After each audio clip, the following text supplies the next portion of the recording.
So we hope that this will be an interesting and lively discussion about the status of women's economic empowerment in different parts of the world. So our speakers will paint a picture for us about their respective world region that they are familiar with.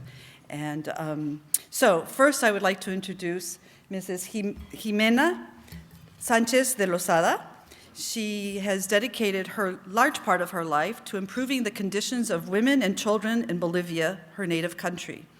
As a former First Lady, we met earlier Gonzalo Sanchez de Lozada, the former president of Bolivia. It's an honor to have you with us. Thank you for being here. As former First Lady of Bolivia, she spearheaded a number of efforts to reduce infant and maternal mortality and champion childhood education and support women's artisans in rural Bolivia. When her husband was in office, she organized the Summit of First Ladies of the Americas when First Lady at the time, Hillary Clinton, was in office. So if you go online, you can see pictures of her in the Clinton White House. So next is Dolly Oberoi. She is CEO of C2 Technologies, one of the fastest growing companies in the DC area and a leading provider of enterprise-wide solutions in the US federal government and corporate marketplaces. She is frequently quoted in newspapers and magazines and featured on major television networks. She's a recipient of several international awards, including Pride of India, Women Who Mean Business, and she has a distinguished education with an MA from Harvard and an MS from Delhi School of Business at Delhi University. Next is Haiyang Wang, managing partner of the China-India Institute, a research consultancy organization that focuses on creating global strategies that leverage the rise of China in India. Very coincidentally, she has co-authored a book called Getting China and India Right, and another book that she has co-authored that has also received high acclaims is The Quest for Global Dominance. She is a columnist for Business Week and a blogger for Harvard Business Review. Her opinion pieces appear frequently in the Wall Street Journal, Business Week, and other important international media. Finally, but not least, is Pete Freeman. He served as a Peace Corps volunteer in Senegal from 2006 to 2009, during which time he facilitated the formation of a cooperative of basket weavers in nearby villages, enabling the women there to, women weavers to greatly increase their sales and thus their income. Rather than competing against each other, he helped them to form a cooperative to, he'll tell you more about it.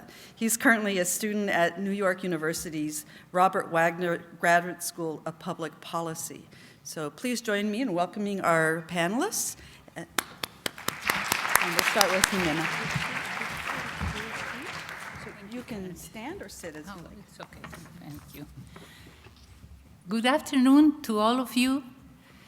I'm very pleased and honored to be here this afternoon with so many distinguished participants to talk about women as entrepreneurs, consumers, and agents of change. I'm especially grateful to Karen Watts, who invited and convinced me to be here. Thank you very much. I would like to talk about women as agents of change. When I was the First Lady of Bolivia, I understood that because of his occupation, protocol, and security, it was not possible for my husband to have as much contact with the people as I could, especially with women who are always willing to share their problems and concerns with another woman.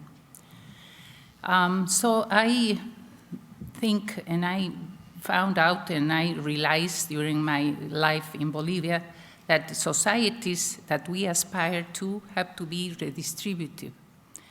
One of the characteristics of developing societies is the unjust distribution of wealth. The only effective way to close the gap is through equality and the distribution of opportunities. That occurs when education and health are made accessible to all levels of society. The poor people know in their hearts that the only way to rid themselves of poverty is through education and health. And every day, it is more evident that education and health are the elements that will take us to levels of being competitive, that will allow us to reach our goal of becoming the productive and just society that we all aspire to. The most critical key in the equality of opportunities are women, who not only are the 50% of the population, but are the mothers of the other 50%. But they are the gender that really work. $1 invested in the education of a woman is equivalent to more than $2 invested in public health. As mothers and workers, women can radically influence the process of making opportunities more accessible to the population as a whole. It is significant to underscore that poverty is concentrated in the rural female population and in the ethnic racial groups that are left on the fringe of societies because of lack of access to education and health. In health and education, we find the most important elements of hope for reaching social equity. I am proud to say that Bolivia was able to reduce by almost half the high mortality rate of women in childbirth and children during their first years of life through the creation of a universal health insurance plan for mothers and children under the first years of age. It was really a great success. It was called el Seguro Universal Materno-Infantil SUMI, which is still goes around, and it reduced the high rate of mortality in women. Because at the beginning, really, we knew that Bolivia had the highest rate of mortality, and it was that impossible to keep doing that. So it really reduced, and I'm so happy about that, and I'm proud of that. Another important measure was educational reform, where children were educated in their maternal tongue during the first years of school, when they were learning basic writing, reading, and arithmetic. In Bolivia, in the rural highlands, the native language is Aymara. In the valleys, the native language is Quechua, and which is the language of the Incas. And in the lowlands is the Guarani, which is the language of the people, in the tribes and the plains and the forests and the jungle. So children could never forget their origin, and they should be proud of themselves and their culture. After those first years of schooling, all the children were taught in Spanish, the official language, so they could get to better opportunities in jobs and better in education and jobs. And were made special payments to low-income families to send their daughters to school, to encourage that all girls, all women will go to school, that it didn't happen before. Because among poor people, in probably the entire world, it is usually more important to educate the boys rather than the girls. Although women have had the vote in Bolivia since 1952, the electoral law requires to have ID cards in order to vote. So as the women have to take care of their children, to take care of the animals in the rural areas, and they never had access to these ID cards. So they couldn't get the vote. So the electoral law was changed, and the government sent mobile groups to to the urban areas and to the rural areas to give free ID cards to everybody, especially women. And also was enforced that a third of the candidates for Congress should be had the part women, one third. So one of the most important steps for the empowerment of women is to make sure that they were able to vote, because when women vote, politicians take into account their concerns and aspirations. So when women are empowered with the vote, with education, and they have help for their children, they really makes a difference for women in poverty, and also access to economic part is also important. And we heard about the microfinance, which in Bolivia we can also have that. So always shows that women, when they have the access to opportunities, are much better, happier, and can make a difference in their families. Thank you very much. Thank you. Good afternoon. This conference is near and dear to me because of the topic, and also because Smith Business School was my first home when I came to the United States to take my MBA study in 1993. So Smith Business School is still my home. When I contemplated the issue of women in China, I thought of the 4 generations of women in my family. My grandma, growing up in the first decade of the 20th century, had bound feet. You know, the so-called 3-inch golden lotus, exotic name, but very cruel process. And, you know, she was taught the Confucius value of obeying your father before marriage, obeying your husband after marriage, and my husband is a Confucius fan, and obeying your son after your husband is gone. So she couldn't read or write. She could barely walk fast.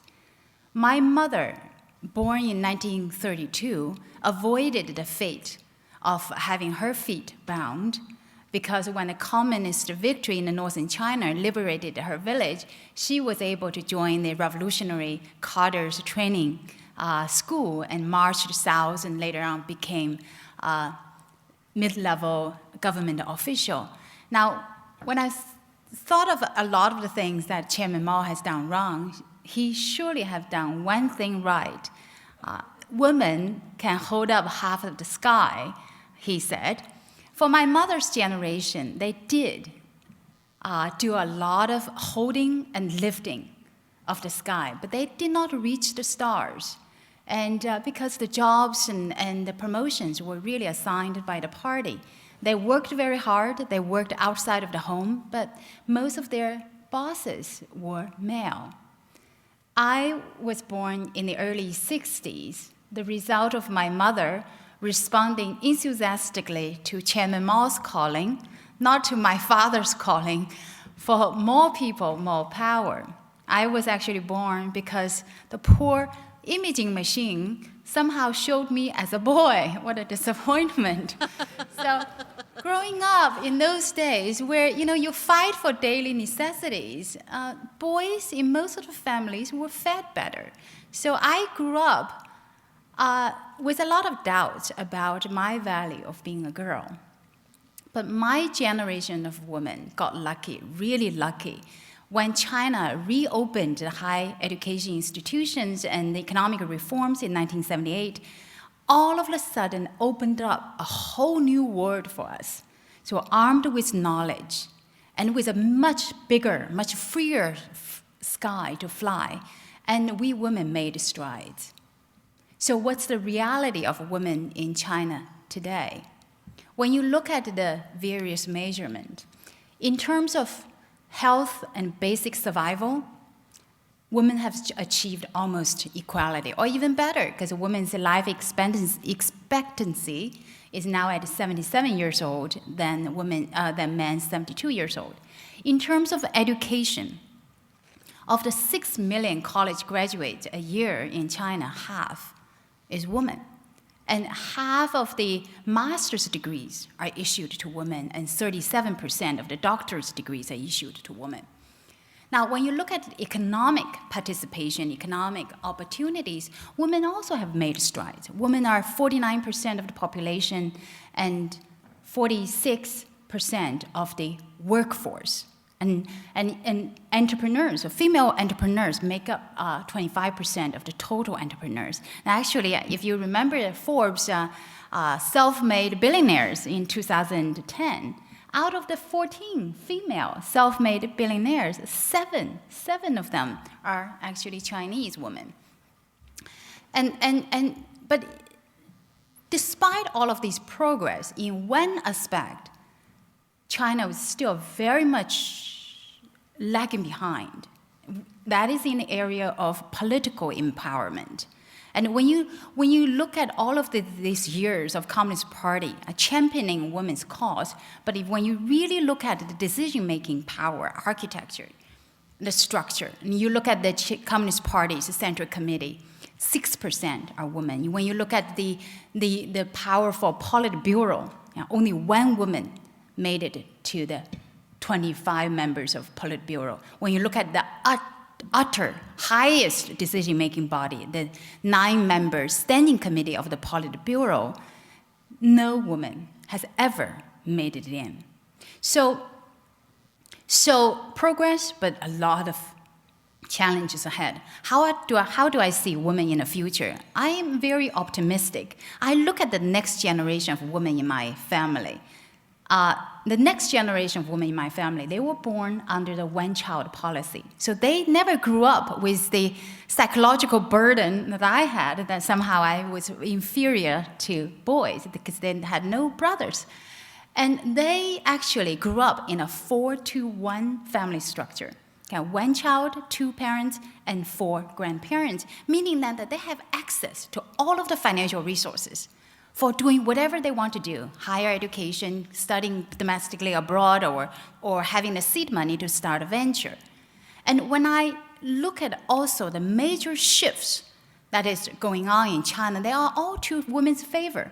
Service sector is going to become growing faster of a sector, good for women, because 60% of the women's business are service-oriented.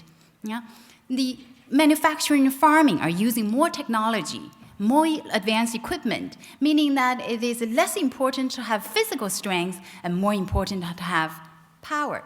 The economy is moving towards a knowledge-based, innovation-based economy, which gives highly educated women a lot more opportunities.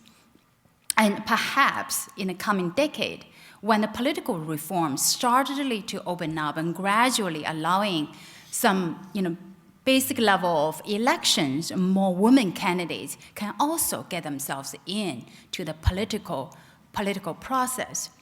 And lastly, very ironically, even the lopsided male-female ratio make women more valuable because of the girls' abortion, the gender selection. Right now, for kids under 15 years old, there are 32 million more boys than girls, meaning that by 2020, there will be more 24 million marriageable men who cannot find women. So we know supply and demand, right? Demand is high, supply is low. We gain our value. So all of these factors, economically, politically, culturally, socially, are all pointing out to a very, very bright future. So I believe that in the coming decade, Chinese women can hold up half the sky, and they can also reach the stars. And when they do, the impact is not just on China. Being 650 million strong, Chinese woman is a formidable transformational force to the global economy and to the mankind. Thank you. I know you can see me, and that's why I'm sitting, because I'm the same height standing or sitting. A woman has to always use strategies. We are not, we are very good at strategies. You want to look tall, you want to look thin, you want to look pretty, all those things. So I use this strategy. Sitting is better for me than standing. But anyway, thank you so much for inviting me. I'm excited to be here. It is, again, as you can see, all of us are very passionate about this subject because all of us come from different places, different cultural, social, economic contexts. And that context is very, very critical to presenting the future, present, and the future. So I actually feel very fortunate that I did not have the kind of upbringing you had because I was born in free India. My mother was born before partition of India and Pakistan, so she had to pave the way for me. My mom came through India as a child, as a refugee, during the partition of India and Pakistan in 1947. So she tells us all these stories, and she was in a refugee camp for a year. She was separated from, my grandmother and my aunt were separated from the rest of their family. So they had no school for 2 years. And then they were reunited with their family, and they moved to a town where they did not have, so they went to school, high school, but they did not have a women's college. And there was a men's college there. So my grandmother petitioned to the principal of the college and said, look, I have 2 daughters and I want to educate them. He said, look, what's wrong with you? Get them married and let them have families. What's wrong? I mean, college is not for women. And she did not take no for an answer. She petitioned to whoever she could and dressed them up in burqas, burqa, the Muslim women, where she dressed them up in that, chaperoned them, and put them through their bachelor's degrees for 3 years each. So she could not, my mother wanted to be a doctor, but she could not become a doctor because this town did not offer those opportunities. So I feel very fortunate. So my mother got married to my father and moved to Delhi. And Delhi, they were building refugee developments because they were, people didn't have homes and so on. She found that there were no educational opportunities. People were building elite schools in central Delhi, Delhi Public School, Modern School, all that, but they weren't building schools for the refugees and their children. So she's 77 years old and still works, by the way. She started schools for the first generation of learners. So I grew up with that whole idea of empowering people, empowering women, empowering children through education. And all of us in our family have dedicated our lives to education. So unfortunately for my mother, she had 3 daughters. Every single person would come and apologize and offer their condolences and sympathies. It would have been better if there had been gender selection. We felt so awful all the time because we'd be in the other room and people my relatives would sometimes cry and say, it's so unfortunate you have 3 daughters, what are you going to do? And so, and then when I was a bit older, I heard my father say, don't you ever talk about my daughters. Each daughter is going to be better than 1,000 sons. And you know what, it brings tears to my eyes because it was so emotional for us. But anyway, so I feel so fortunate sitting in front of you today with a Harvard degree, with a Delhi School of Economics degree, with a Miranda House degree, all the best degrees I could possibly get because my grandmother and my mother paved that way for us. I know several of Indian women who are sitting here. Anjali is here. Her mother passed away recently. She was a doctor at a time when women were not empowered. I feel so proud of that. And so today there's so much awareness. I'm so glad that the last 3 decades, people have finally woken up, taken notice of us, that we are indeed better than 1,000 men, each one of us. And so one woman can change anything, but many women can change everything. So that's where the next decade is of the women. The women can change, they bring about not only social transformation, but also economic transformation. We are getting, and in India particularly, I feel very hopeful. My mother was one of the few people who used to work, and all the neighbors and relatives thought we were like orphans. Oh, poor things, their mother works. And my mother says she's never worked a day in her life because she made such a difference in everybody's lives. But today, all my 3 sisters and I, we are professionals. Every woman in our family, in our extended, and Indian families are not small. They are not 1 or 2 children. We have over 600 close relatives. So all the women are professionals. Their daughters are engineers, their daughters are doctors, are MBAs. So I feel very, very optimistic and very, very hopeful because we are finally recognizing the power of empowering the women. So economic access to capital, access to markets. That is happening slowly but surely. It's not happening fast enough. I know that I could not get capital when I started my business in 1989 in the United States. But today, there are many more opportunities. Women are supporting women, NGOs are supporting women, and there are many more opportunities. Access to markets. I'll give you a very small example of how a young woman has made a difference in her own small way. A very close friend of mine's daughter she graduated recently as a mechanical engineer from MIT. She developed a small machine, a micro machine, to make sanitary pads using banana leaves. And she is now installing that machine all over the villages in India and Africa, so women can actually make a living. It's biodegradable. There is very little to no investment because they're donating those machines to women. So look at the small steps that one person can take, and every one of us can take those kind of small steps and empower women at every stage. So I want to also mention about political empowerment, which I know that you talked about. One of the fortunate things about being born in India was that we are a democracy. We were led by a woman for many years. How exciting was that? And there is a lot of movement now towards political empowerment. Women want to be part of the decision-making, policy-making process. And I was just talking to my younger sister a few minutes before this event. She's in India, and she said, please mention that in a small state of Haryana, if some of you are Indian, you'll know that, very, very conservative state, women have been behind the veil. They're unveiling those women because there's a 50% quota in the upcoming elections for women candidates. They are pushing their women out of the homes and saying, go and fight and go get elected and make policies. Just think about the power of that. Then there are these small organizations, panchayats, local governance in villages called panchayats. One of the exciting stories, I hope you'll Google and find this story when you go back, is that this woman in a village in Rajasthan is a Wharton graduate.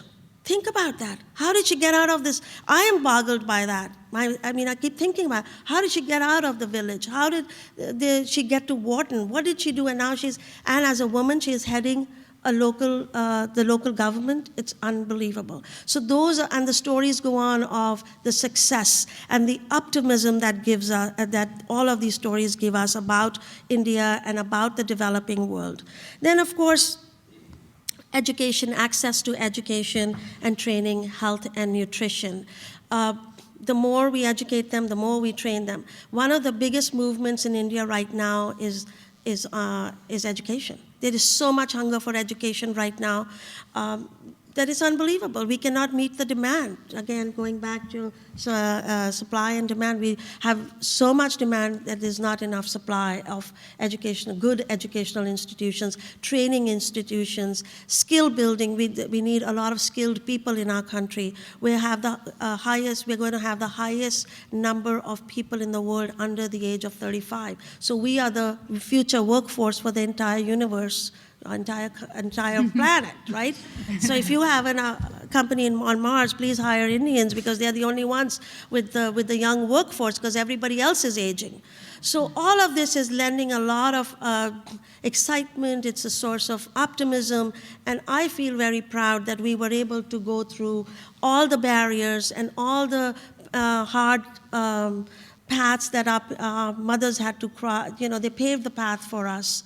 And I feel very, very proud to be sitting here in front of you as the end product of that labor of love that has gone into this empowerment of women. And I think each one of us Each one of us, it's incumbent upon us to support women, to support our girls. I hope you have brought your daughters. I know that Karen has brought her daughters. I'm bringing my daughter to a lot of events. She's 15 years old, because I want her to know that you can raise your head high, you can earn, you do not have to be one of those women who earns less than 70%. Even today, the average income is less than women are still averaging less than 78% of the wages of men. So 70% of women produce 90% of the food.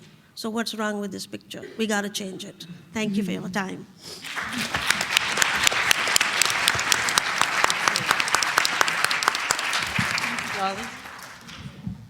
So rather than risking tripping across the stage, I think I'll stay put as well.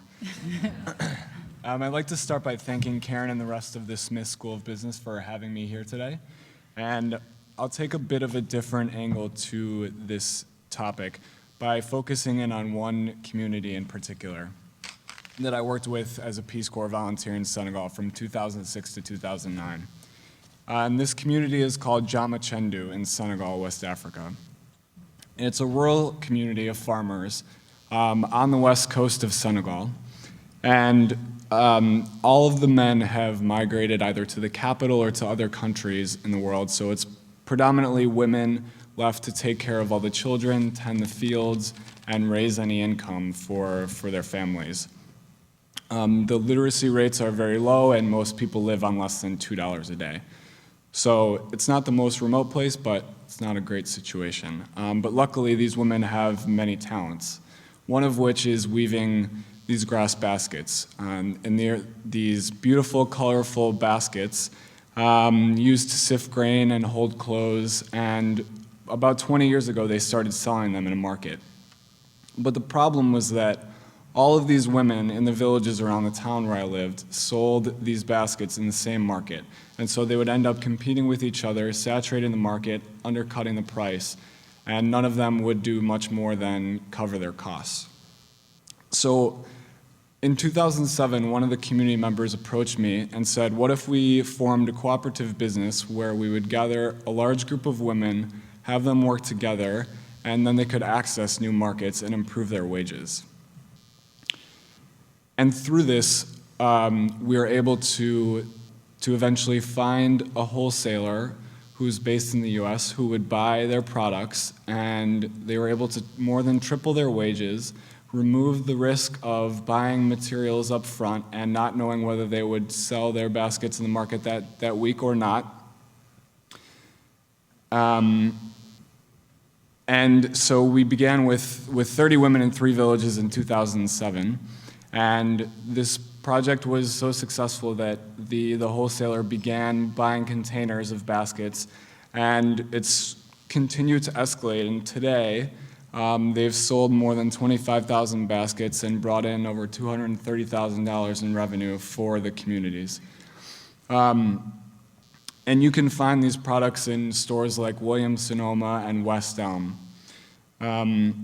And the profits from this project all stay within the community in order to build community assets. So for example, the profits have gone to construct a women's center so that the women can learn literacy and numeracy to improve their skills for the next generation. And then also to purchase school supplies for children in the villages so that there's a better incentive for them to stay in school longer. So I just want to present this as a small but I think important success story in a community in West Africa that can be replicated elsewhere and is being replicated elsewhere. And the main takeaway that I have is the importance of access to markets and facilitating access to these markets. When people have incentives to work hard and create a system where they can be rewarded for their efforts, then they're much more likely to focus on learning those skills, and it's a great method to permit women to be empowered and really grow as a community. And so that's it.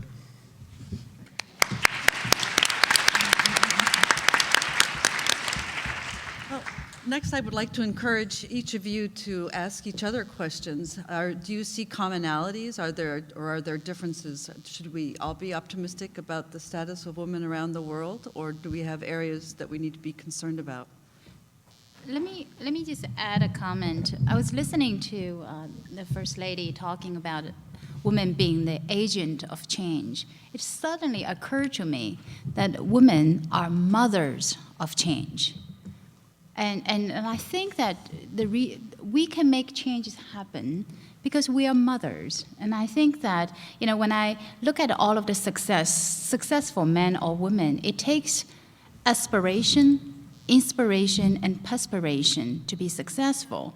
And as mothers, we can raise kids, we can instill in them the values, we can instill in them the aspiration, and we can become models.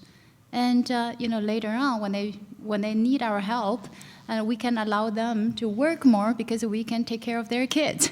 So and cook for them and do laundries for them. Really, women are mothers of change. And just a quick That's thought. an excellent analogy. Thank you. There's no doubt that mothers or women really being mothers work for their families, and they try to do whatever is possible for them to feed their children, to dress their children, and also to give example that the power that they have, that they could handle a family being poor. So we can see very much of similarities, no? Because when I see your background and you see the strong, how was your grandmother, your mother, everyone in your family as well as you in China, I think it's a good example to see similarities all over, because women, we are the same, I think, always trying to do the best and trying to lead a family and take care of their families and be the best, the mothers. No? I think so. Do you want to ask our questions? Oh, well, I just wanted to point out one observation that I made is that it's not necessarily, we talked about access to markets and access to education, but yesterday you brought up a point that seemed really interesting to me, and I think it ties in with Pete's experience in Africa, which is that women are finding that they can do what they do naturally and they can make money at it, like sewing clothing and having boutiques and homes that go to people's homes, and weaving baskets is something that they're taught from generation to generation, and they're finding out that there are ways to make money from just being who they are. So Sure. that's a wonderful change of events. So I think we should open it up Okay. to questions if, thank you. yeah. Jorge, please. How are we doing on time?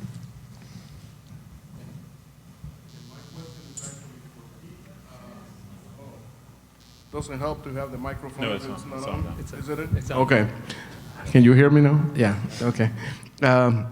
So Pete, I wanted to ask you, what you did in Africa, is that in your view reproducible in other countries, like for example in Latin America, where there are certain populations of indigenous people that a lot of time make products that are fantastic, like for example in Guatemala, textiles are great, but yet when they sell them within the country, they get very low money for all that work that they do. And so it would be very interesting to be able to follow what you did in Africa, perhaps, and help some of these people export their products to markets where they can get better prices for their products.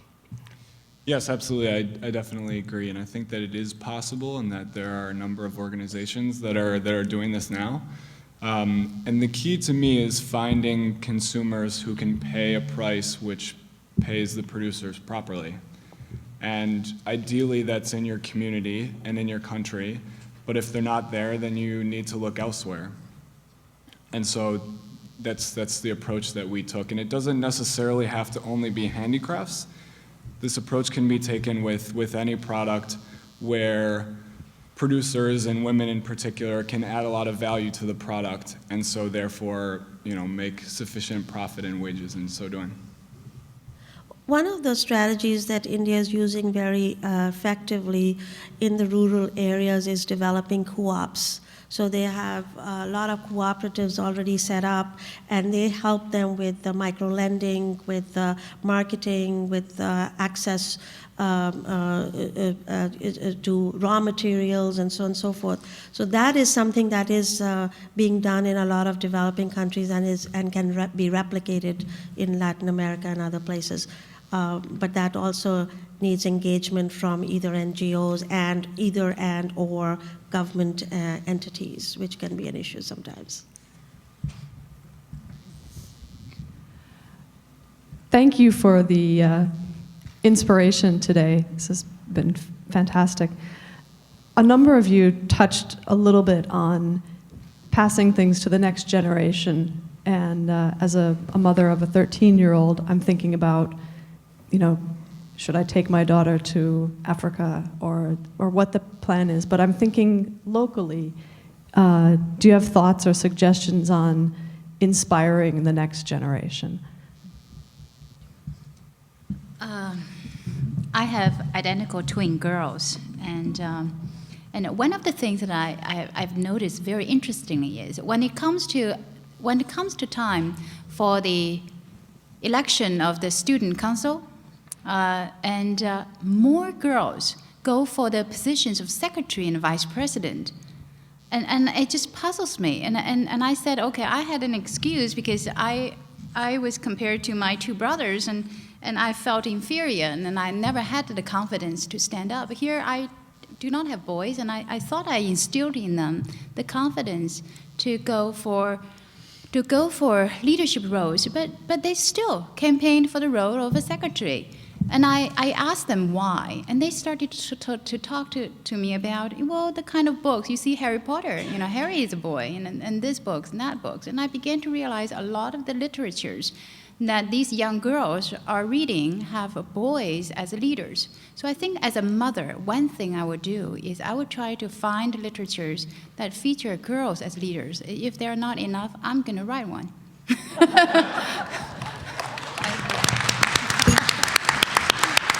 Better get busy. I guess you haven't seen The Hunger Games yet, then. Oh. There's a strong woman, but not a good setting. Well, I hate to be selfish, but I want to bring it back to the USA, because the things that you're talking about, we've missed.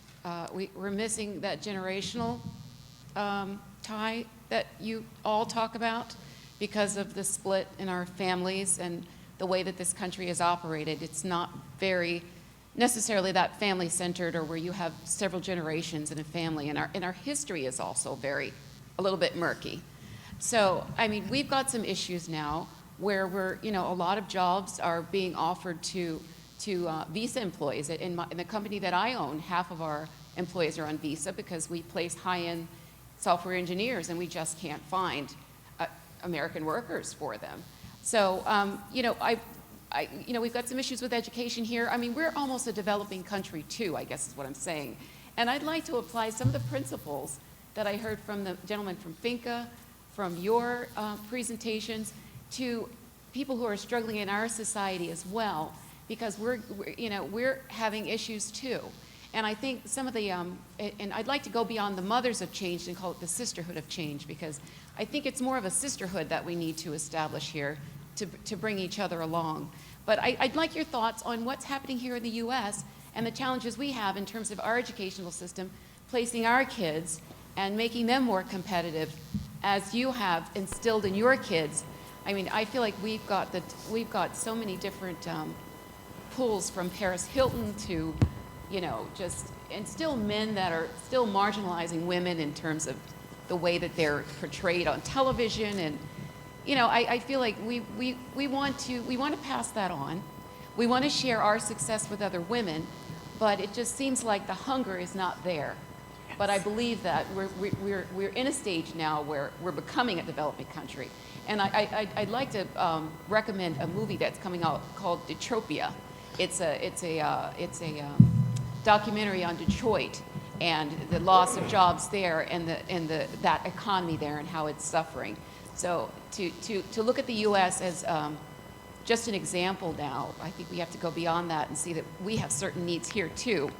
We need to empower our young girls as well.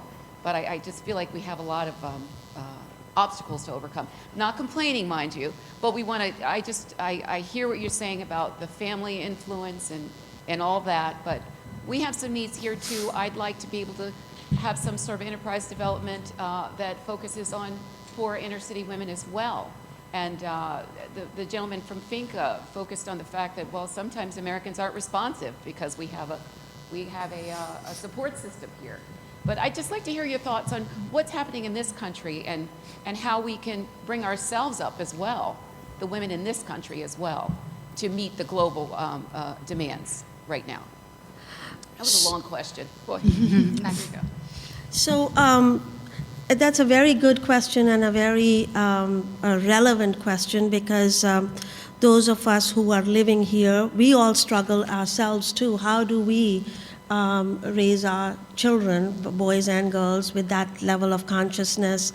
And one of the things that I am constantly doing with my 15-year-old daughter is, she's growing up in a very privileged environment. This is look, guys, we come from India and Bolivia and all these developing countries. I say to people, this is heaven on earth. You have fresh air to breathe.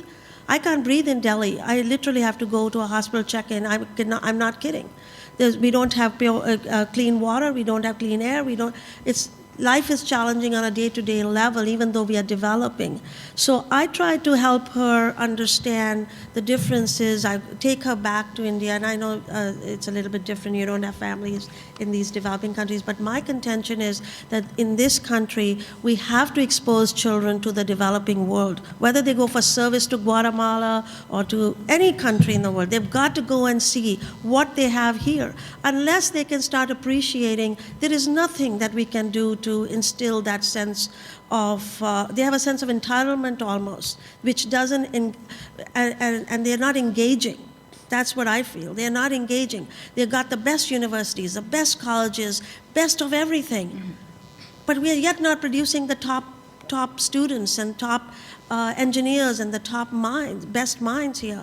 What is going wrong here? And I think that is because people are not appreciating what they have here and how to leverage it. We come from very little and we are hungry for more. And we're so excited about it. Every day, as I said, I wake up and there is a sunlight and there's fresh air. I've been here for 27 years. You won't believe. I appreciate that every single day. I say that, oh, it's a nice fresh day today. And my mother-in-law, who's American, says, why do you keep saying that? I said, so you know what I mean? We have to create that kind of engagement for them where they will start leveraging all the opportunities in the United States so that they can be competitive globally. Let me just add that I think the hunger is there. I think the capabilities are there. Going back to the multiplier factor, 1 times 1 equals to 1, 2 times 2 equals to 4. And I think that there is that multiplier factor. And as you have more women in the leadership positions, they serve as models, they serve as mentors. Now, if you look at the World Economic Forum's Global Gender Gap Report 2011, U.S.'s ranking overall stands at number 13, behind some of the Northern European countries. Of all of the health, the education, the economic empowerment, the political empowerment, where U.S. is really lacking behind is really in the decision-making empowerment in that body. And actually in the U.S., more than in other countries, we have more female technical workers, more professional workers, female workers than men. And I think that it's really, it's the multiply factor. As you have a larger base of well-educated women, as you have a next larger base of more senior women in the more senior decision-making bodies, and then that would have truly a multiplier factor. I wanted to make a comment on the access to markets piece that that Pete brought up and the question from the floor about that. There's a lot happening with global supplier diversity at this point. In the United States, for 13 or 14 years, there's been an initiative to get women-owned businesses to become suppliers to multinational corporations with an organization known as WeBank. My organization, Quantum Leaps, was asked to move that into a global dimension. And we incubated an organization now called WeConnect International, which does self-registration and certification of women-owned businesses that are 51% women-owned, managed, and controlled, 51% or more. And so we have initiatives that we've started now in Canada, in Europe, in China, in India, in Peru, Mexico and Chile are about to come on stream. And we're talking with a number of governments right now, as well as multinationals. We've got 26 companies right now, IBM, Microsoft, Cisco Systems, Walmart, Pfizer, many companies in many different sectors. But we're looking at how we can really scale this kind of initiative more quickly, how we can build capacity in doing this. And I wondered if Pete or anyone else had any suggestions on how we can scale something like this more effectively, because I think it's really going to be an extremely, extremely powerful initiative with getting women-owned businesses into global supply chains, also pushing governments to get women-owned businesses into procurement opportunities. Yes, I agree. That sounds like a great initiative. And Senegal will be next on your list now. I think that yeah, like I said, it's a great initiative, and my comment on that is with regards to us as consumers. It's really important to know what we buy, where it comes from, what the conditions that the suppliers put their workers through. So I think that comes from consumers as a whole and from the masses.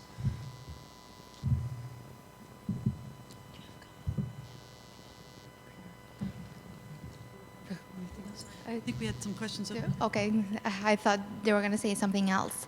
So I come from Venezuela, and I know most of you talked about education being as a factor for progress. And Venezuela, women represent almost, like, I think more than 3/4 of student bodies in universities, and more than 90% graduate. So women are being prepared, women are being educated in Venezuela, but there still isn't representation in the workforce, especially in the executive branch. If there are women working, they're normally positioned in feminized jobs like teachers, nurses, and if they're in an enterprise, they're always in like client services or human resources. So what do you think that is?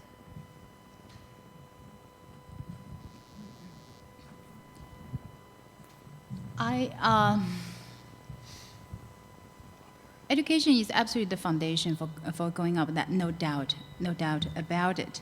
And I'm not familiar particularly with your country, but it's the same situation across emerging markets. And you started out to become better in health, in surviving, and then you become better in education. Then as more and more the women join the workforce, then you build a mass, and then there comes the multiply factor. But if there's no kind of discriminations in the workplace, and I think perhaps sometimes that has to do with the economic development stage. If for example an economy is at the stage of a lot of labor-intensive, low-level manufacturing, and that is a large portion of the economy, and a lot of the women will be employed in those manufacturing plants, and they have less opportunities to move up. As an economy grows, diversifies, and you have a more more sectors, in service sectors, in sectors where, you know, physical strength is no longer a factor, then I think women's opportunities all of a sudden, you know, become a lot more.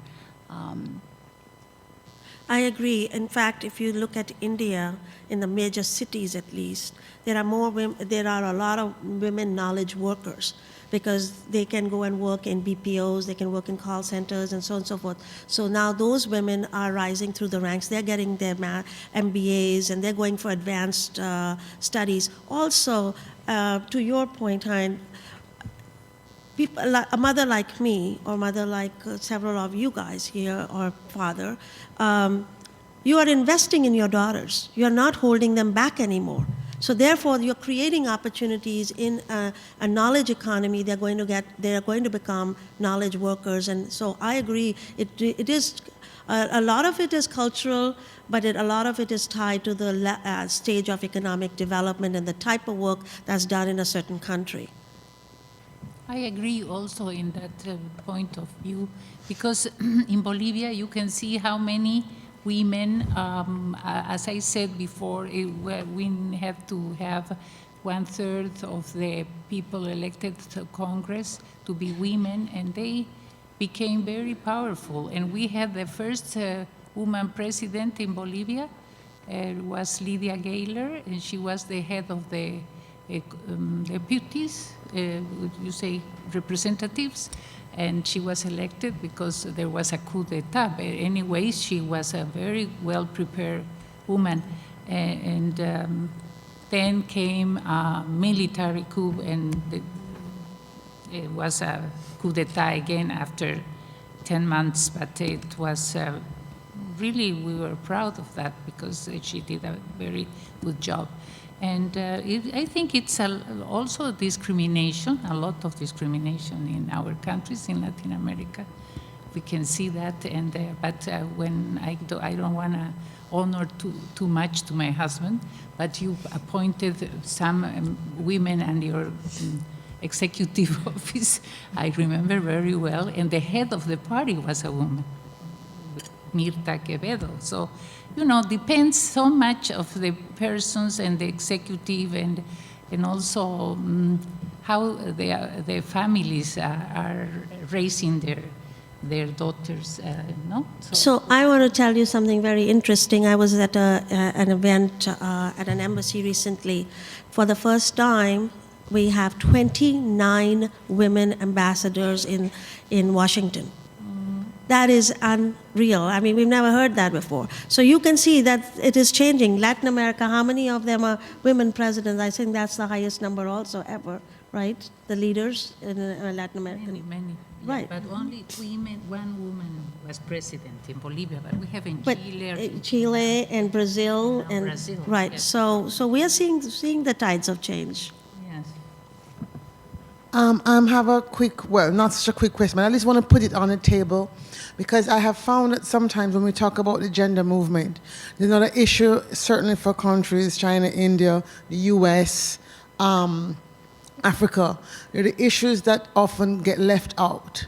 And I think as women emerge and have power, the issue of classism, of casteism, of racism in Latin America, of different ethnic groups in China, for example, we tend to forget that those issues also rise up. So, for example, in African countries, you might have a group of women rising up, but they'll be all from the same tribe. Or in India, it might be all from the same caste. And I want to put it on the table to make sure, as we amplify this conversation about gender and look at it through gender lens, because I found in the IDB, working on the issue of racial inclusion, the bank was very comfortable talking about gender inclusion, but nobody wanted to talk about the several millions of black women in Latin America or indigenous women in Latin America who were not ever in the room.